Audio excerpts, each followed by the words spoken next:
कुख्यात गुंड निलेश खायवळला परदेशातून आणण्यासाठी पुणे पोलिसांचे प्रयत्न सुरू आहेत। पोलिसांनी निलेश खायवळचा पासपोर्ट रद्द करण्याची प्रक्रिया सुरू केल्याची माहिती पोलीस आयुक्तांनी दिली आहे। पुणे आरटीआयकडून गेल्या वर्षभरात तब्बल 5,000 आंतरराष्ट्रीय परवाने घेतलेले आहेत।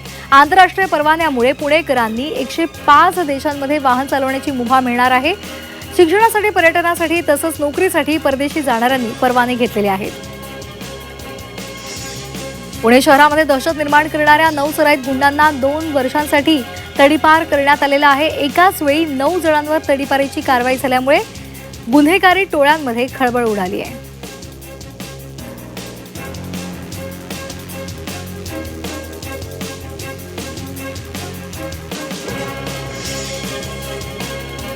आणि आता बातमी आहे नाशिकमधून। नाशिकमध्ये शेअर मार्केटमध्ये गुंतवणूक करून जादा नफा मिळवण्याचा आमिष दाखवण्यात आलेला आहे। अज्ञात चोरट्यांनी 3 जणांना 90 लाखांचा ऑनलाईन गंडा घातलाय। या प्रकरणामध्ये गुन्हा दाखल झालाय।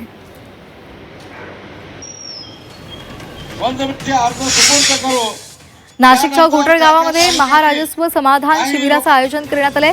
महसूल विभागाच्या संदर्भात ग्रामीण भागातील सर्व जनता, शेतकरी, विद्यार्थी यांच्या दैनंदिन तक्रारीचे निराकरण करणं, जनतेच्या तक्रारी निकाली काढण्यासाठी शिबिरांचं आयोजन केलेलं आहे।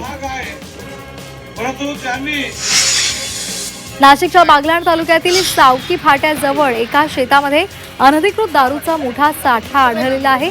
या घटनेमुळे परिसरामध्ये मोठी खळबळ उडालेली आहे। छत्रपती संभाजीनगरमध्ये बजाज नगरमध्ये परीक्षेदरम्यान शिक्षकानं विद्यार्थिनीशी गैरवर्तन केल्याचा प्रकार समोर आला। नातेवाईक आणि संस्था चालकांनी या शिक्षकाला चोप दिला। विद्यार्थिनीला वारंवार फोन करून हा शिक्षक त्रास देत असून इतरही विद्यार्थिनींना त्रास देत असल्याचा संशय आहे।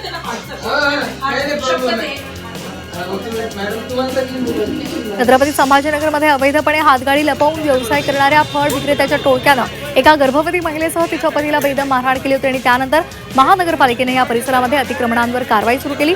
मात्र या कारवाईला महानगरपालिकेतील विरोधी पक्षनेते समीर बिल्डर यांच्यासहित एमआयएम नगरसेवकांनी विरोध केला। यावर महानगरपालिका आयुक्त काय भूमिका घेणार हे पाहणं महत्त्वाचं आहे।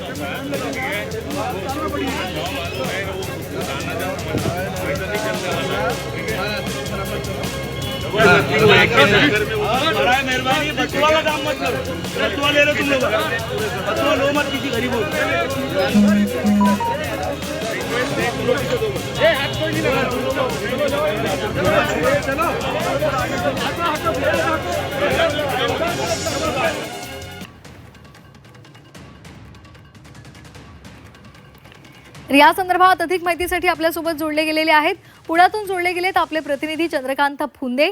अजित पवार यांच्या विमान अपघाताला 1 महिना पूर्ण झालेला आहे आणि आज डीजीसीए कडून